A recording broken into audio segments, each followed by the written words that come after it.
Welcome to Healing Broken Trust Podcast. I'm Morgan Robinson. And I am Brad Robinson. And we have been away for a little while. If you've been a long-time listener of our podcast, we've been away, but we're back.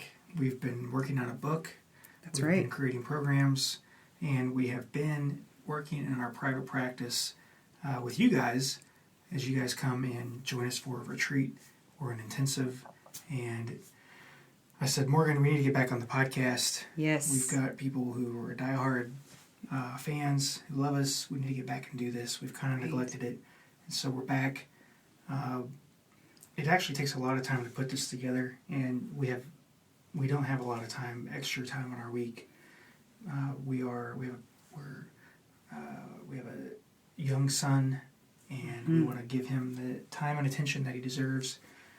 And, of course, creating the other programs and products, and that stuff just takes time. And that time had to come from our podcast. Yeah, so sorry, we've missed you. Yeah. Missed you guys. We've been writing the book, and anyway, we're going to still be writing the book because I want it to be extremely good. So we're still working on that. Almost done with the first draft. Probably will be done by the end of the week, and then we're just going to edit it away. But we'll keep you updated on that. yeah, we can keep you. Yeah, we'll definitely keep you updated on it. Absolutely. And Morgan, what are we talking about today? That's a great question.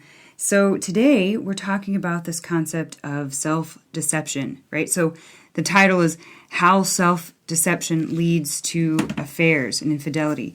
And we've been steadily, like you're saying, we've been steadily working on the Robinson method and how the Robinson method can help couples with healing after infidelity and really communication and trust and intimacy, all of those things that are really important. And, basically the Robinson method helps to become aware of these self-deceptive patterns. And so we're going to talk about that today. And so the first question that I have, Brad, is an important one. Why is this important? First of all, what is self-deception, and why is it important to our listeners? Okay, that's a fantastic question. I want to answer that. So self-deception is important for several different reasons. And one of them, the first thing that strikes me when you ask that question is, usually when people have an affair, my experience has been that the guys that do it or the girls that do it, they're really typically the nicest people that you could meet. If you were to do a police lineup, it's the last person that you would suspect. It's somebody who's usually meek, mild-mannered, really a nice person. And they usually are stuffers, they're minimizers, they're avoiders, they're compartmentalizers, and that's what makes them to get along with people so well. So they bury their emotions and their feelings. And part of that, that process of being a barrier, it's really self-deception. You're telling yourself it's not that bad. You minimize it, and you're downplaying it. And so anyway, self-deception is what makes somebody. It's really fascinating, kind of the work that I do. 1 hour I'll have like a newlywed. One session is a newlywed. They're in love. They just want to work on their marriage because they didn't do premarital. Or I'll get a premarital couple, no problems in their relationship, and they're in love. And part of me is thinking I wonder, because statistically, somebody's going to end up cheating. What's going to happen? Your mind just goes there, and then I'll the next session, or the next day, I'm going to deal with all day of infidelity. And those folks were in the exact same shoes as the premarital couple where they're in love. Mm-hmm.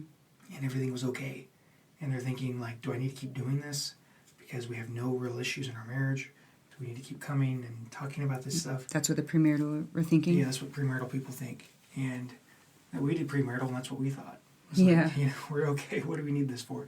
I've studied this. I got a degree in this. Do I need to... This guy hasn't told me anything I don't know. Mm-hmm. And so you have those folks, but what happens between this in love stage and to where they're in my office and they are broken and they are in deep trauma, deep grief, deep shame, deep remorse? What happened in between there? Right. And I find that in between fascinating. And that's kind of, one of the things I like the most about the work is, obviously it's very fulfilling to see people heal and get better, But it's also fascinating, like, it's scary too. Like, how could somebody who loves you and be in love with you turn around and deceive you? Mm-hmm. And that's the question on everybody's mind when they're betrayed. And it's also it's also on the mind of those who've been the betrayer, who are involved in the affair, you know. And so how do you go from that point, from in love to having an affair? There's the self-deception, which I want to get fuller into, but there's also kind of the negative cycles that we've talked about previously on the podcast. And I hate repeating myself. That's why we kind of took a break, is like, kind of said a lot of stuff and I don't want to repeat myself. Right. And you can go back and listen to that episode on negative cycles. Yeah, you can go back and listen to that. But I do want to just say, negative cycles make people, as they get stuck in it, and if you're a barrier, like you just, compartmentalize stuff, you just sweep it under the rug, the people who do that, and they tend to be more like the ones who are more likely to cheat, because that process of burying and compartmentalization is actually, that act alone, in a way, it's kind of self-denial or self-deception. Yeah. And that lays the groundwork for later having an affair, because they are extreme minimizers. Right. So they deceive themselves, and then it kind of leads into deceiving their spouse. Yeah. And then, we have to move, and I know you'll talk about this, from self-deception to self-awareness, and that's kind of the solution that you'll get into, I assume. Yeah. Like, let me just say this, how bad self-deception can be, or self-denial or minimization can be. I had a couple a long time ago where one of the partners had an affair, and the one who was betrayed, it ended up being with their best friend. That they were cheated on by their best friend and their spouse cheating on them. And this person had so much, compartmentalization and sweeping under the rug, that they were still friends with this person afterwards and never discussed the affair with them.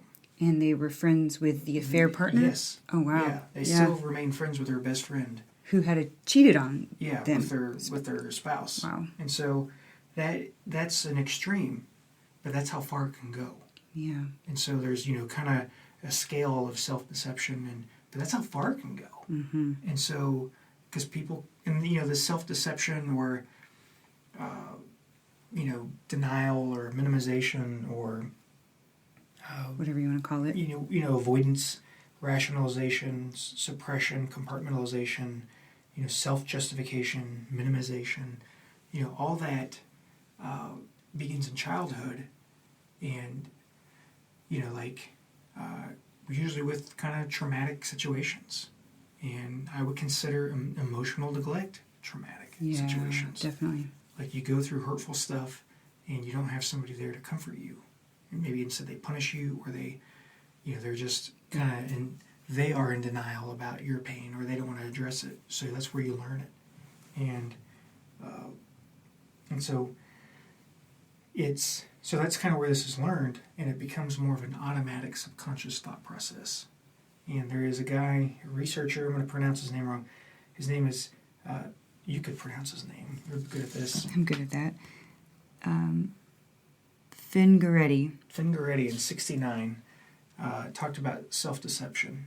And this is what he said. He said, self-deception involves multiple and complex psychological processes that render acceptable in a person's mind a course of action that on some level the person recognizes as problematic and may have negative consequences. So self-deception means, I know this could be problematic, but, and this could have lasting effect and be a negative consequence in my life, but in some way it's rendered acceptable. Mm-hmm. There's a self-justification. Mm-hmm. Part of self-deception is nobody's going to get hurt. If it's secret, nobody will know. It's just sex, or there's no sex. There's a self-justification. You're really deceiving yourself about the harm. Even if you don't think your spouse is going to know, you're deceiving yourself on the harm that it's going to cause you. Right. Or the kind of soul harm that it's going to cause you, and how it's going to affect your own moral compass and your own ability to be empathetic and connect and ultimately feel like a good person. Right. And so anyway, when you say that again, this is what he says. Self-deception is a complex psychological process that renders acceptable, so you make acceptable in your own mind a course of action that you feel like is problematic and that could have negative consequences. Yet the person does it anyway because they convince themselves that it's okay because it's going to be pleasurable in the end result. And so And less there's painful. there's a perceived gain from the choice in behavior. Yeah, so it's almost like it's a lesser pain to go ahead and just deny it or deceive, like the person that you gave as an example. It's like it would be so much more painful if I addressed this and talked about it, or even cut off this relationship, or because then I would have to feel something and actually address the pain there. Yeah. Now there was somebody. This is a case of self. I just remember somebody about 10 years ago. That was a person I respected. They had a wife that was very sick, and I don't think they were able to have sex because of her illness, and he was taking care of her. And he was able to justify, well, she can't meet my sexual needs, so it's okay for me to go out and have an affair. And I don't think she would agree to that. Of course not. But he justified it in himself. And this was somebody that I wasn't the only one who respected. A lot of other people respected. It was somebody that was a very good guy. He was just like just people looked to and respected. But he was able to deceive himself and say, you know what? Nobody's going to know. This is a person that lives out of state. It's very limited. It's not going to get carried away. It's not going to be this long-term romantic affair. It's just going to be, short-lived. And so what happened is, he deceived himself into thinking it's okay. And he was off to the races after that. And, of course, it got exposed. And, a lot of people lost faith in him. It was a very, public thing. And it's very sad. Yeah. And so part of this is what this researcher said. He said self-deception could thus be described as a bifurcated psychological process whereby a person's choices and behavior happen, quote-unquote, half unawares and half aware. But where the accent falls decidedly on the half unaware portion of the spectrum is that the mind in effect suppresses the half aware portion to make it possible for the person to proceed with a problematic behavior. So they kind of push away the awareness factor, so that they can stay unaware. Yeah, well, basically what they do is they switch their focus to what they want and away from, kind of like, you hear about people move away from pain towards pleasure. Right. They're thinking about what I'm going to gain from this. Instead of what I'm going to lose. What I'm going to lose, or what kind of pain I'm going to get from this. Or what I'm going to gain by not doing it. Yeah, it almost reminds me of, when we talk about when things are bad in the relationship, we sort of rewrite our history, right? So we start thinking about the past in more of a negative light instead of the things that were great about the past. We sort of paint those in a negative light. It's almost like we're rewriting that, but they're sort of rewriting it in the here and now. It's like, in a sense, they're pushing away all of the reality of things and sort of rewriting the truth in the way that fits their current feelings and situation. Yeah, they do that, plus I would say they do that, plus they genuinely don't feel emotionally close to their mate. Right. I think you can have somebody who's been sexually abused. Sometimes people who've been sexually abused tend to fall into, not everybody, I don't want to label everybody in this category, but they can fall into a sex addict or a serial cheater pattern. But not everybody who's experienced that is automatically going to, have affairs. Right. But there's a greater likelihood that you will if you don't feel emotionally connected to your mate. Or maybe that's how that type of thing finds expression. And so, the great buffer is feeling emotionally connected to your mate. Here's the other thing is, I'm getting on a big tangent by saying this, but it might be worth saying. I would say what you're saying is true. Plus, there is what other marital researchers have called negative sentiment override. That's right, yeah. Where, they have this self-deception, but before they even get into self-deception, where they start thinking about, gosh, it might be pleasurable being away from my mate or in another relationship, there's other factors that led up to them being able to deceive themselves. I think people who are emotionally close and find their relationship fulfilling are much, much less likely. It's very hard for them, I think, to deceive themselves about finding pleasure outside of the relationship. Maybe if they're drunk and have a one-night stand, they might, But I hope that makes sense. Yeah, I think so. And I think what you're saying makes a whole lot of sense in that when we're rewriting our history, the history of the relationship, it's bad in the moment right now. And we that start has to come first. Yes. You have to have that Right. for this full-fledged self-deception to occur. Yes. Because part of that, because why would you be looking outside of your relationship if it's so great? Yeah, if you're not happy but feeling emotionally close. Right. Because you can be happy and not be emotionally close. Yeah. Well, yeah. I think you could say that. And I know we're splitting hairs, but this is really important. Like, I have never met anybody who was happily married who had an affair. Right.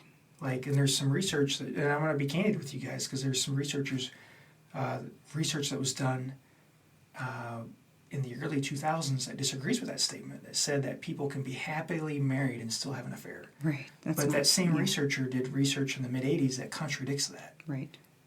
And so I've never met anybody who was happily married, quote unquote, they say they're happily married. Right, because there's no fighting or there's no fighting, we right. get along with finances, Yeah.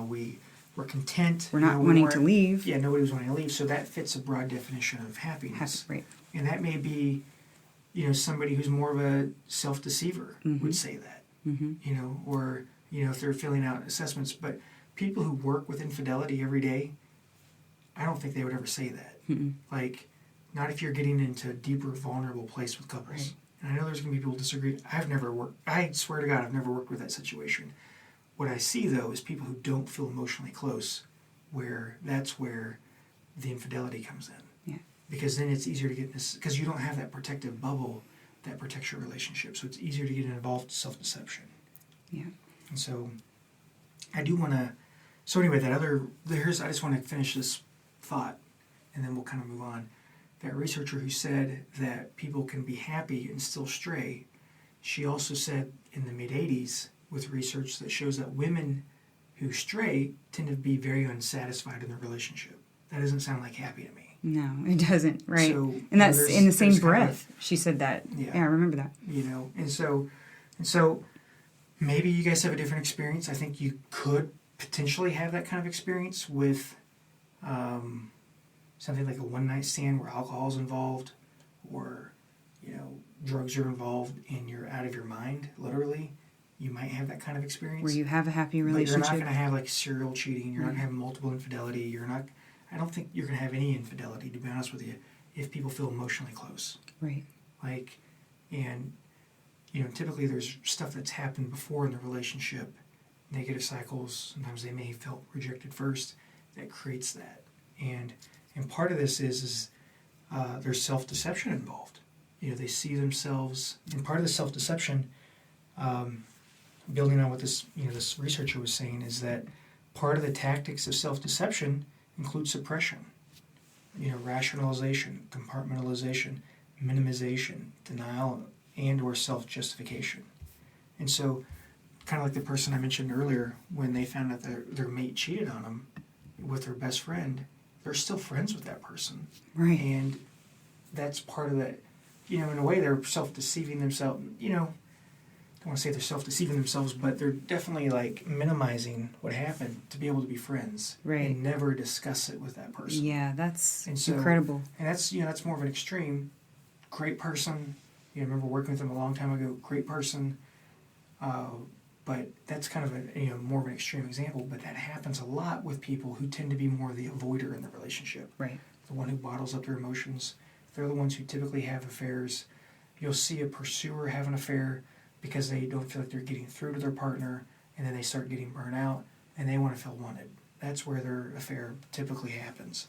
And so, anywho, I hope this is making sense. Yeah, I think it's making sense. I'm pretty sure that, I'm following it. So, but let's talk about the self-awareness piece, Brad. Sure. because, we talk about how vulnerability is important, but self-awareness, if we're not self-aware, it can lead us to infidelity. And go ahead. Before we get into self-awareness, Yeah. I want to kind of talk about how self-deception can create what's called a slippery slope. Okay.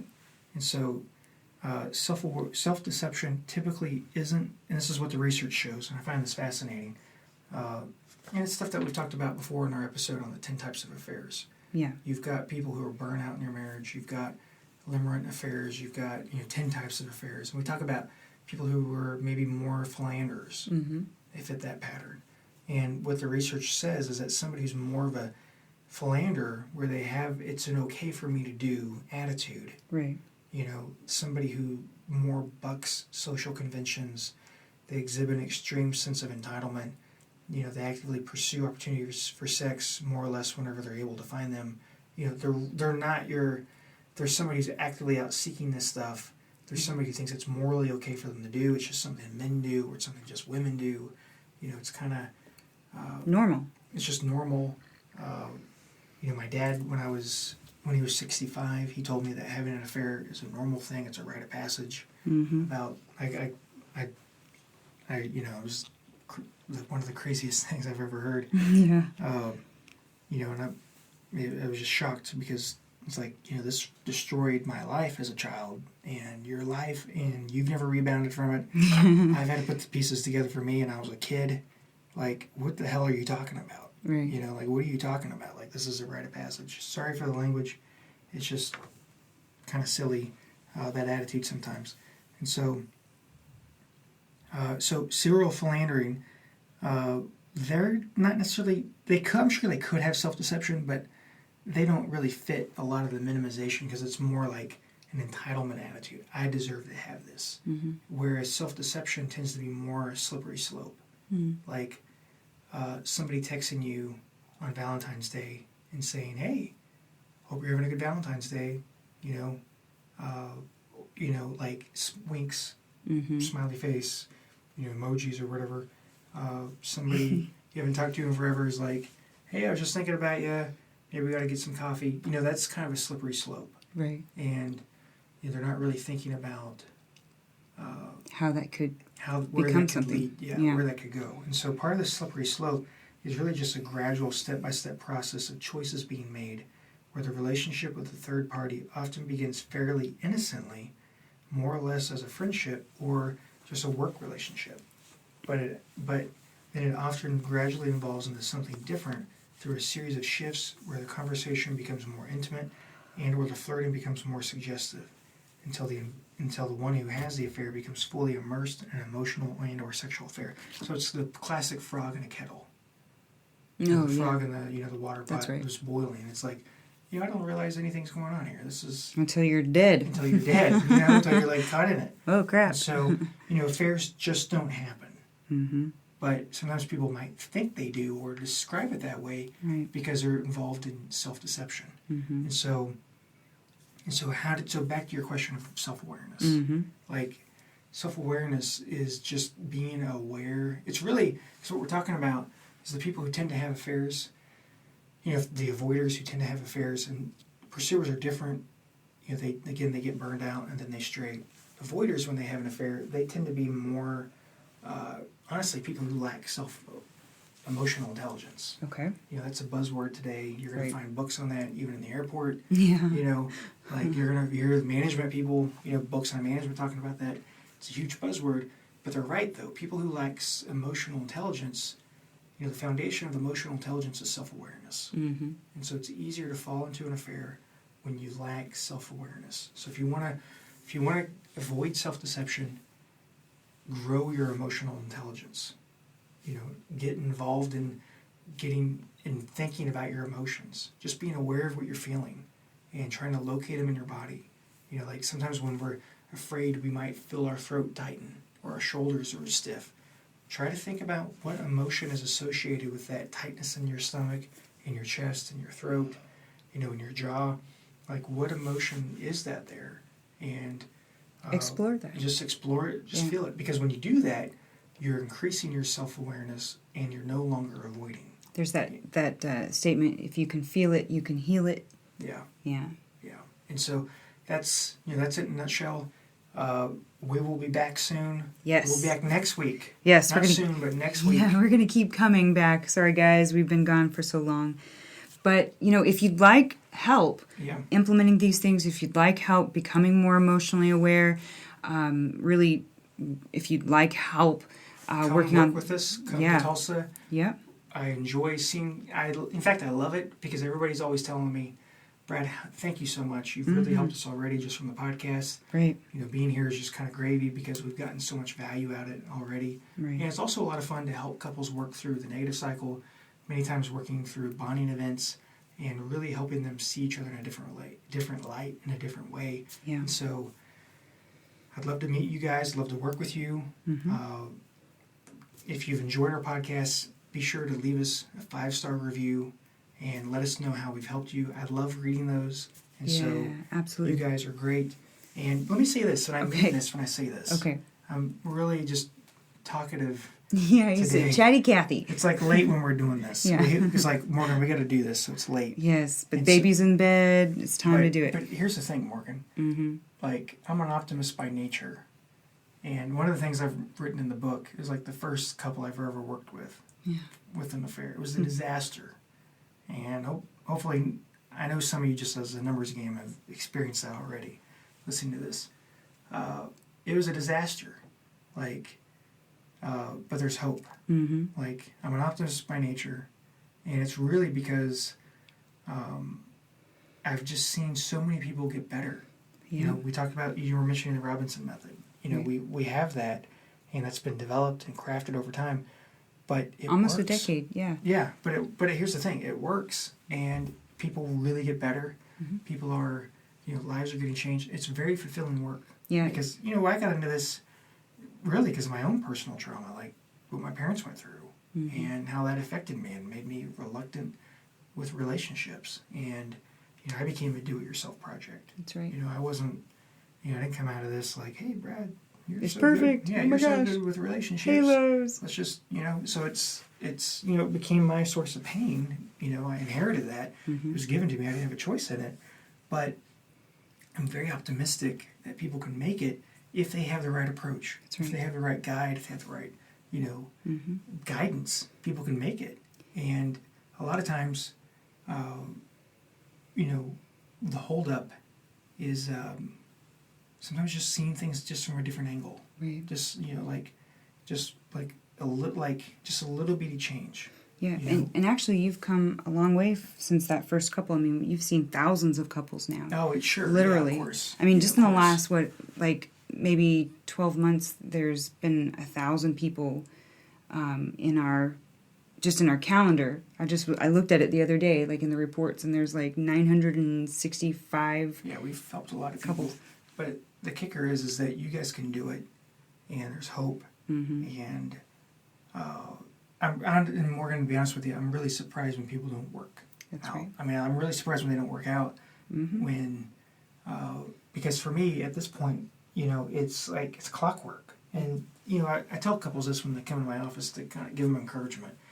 I'll tell them, to me it's an affair. Like for them it's crisis. Yeah, it's like nobody they know is going through anything similar. It's embarrassing. There's huge PTSD symptoms. It's very traumatic. Yeah. And for me it's like, okay, I know how to do this because this is what I do. Right. Like, it's not an outlier issue. It's not like, oh my goodness, I've never seen this before. Yeah. And so I know you guys can do it. It's just, a matter of getting the right guidance, the right help. Yeah. Obviously, you're listening to the podcast. I think you're getting excellent help with this. And so you can do it no matter where you're at. Even as crappy as it seems like it is, you can do it. Yeah. You just need the right help. Yeah. And I've seen, and I'm saying this, and I'm saying it with, I really mean it, because I've seen some people that I was even doubting, and I'm the one who's the eternal optimist, yeah. that they can do it, and I saw them pull it through, and not just pull it through like, okay, for religious or moral reasons, but they really found, each other again and really connected again, and they stayed married.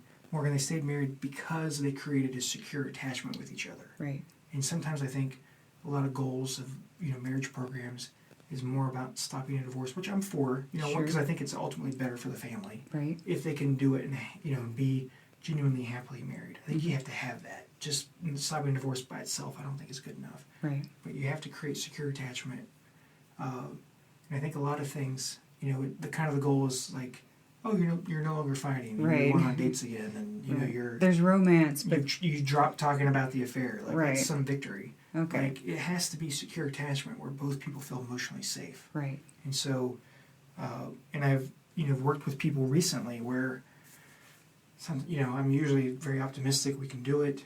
And this was a couple I worked with for quite some time, 2 years.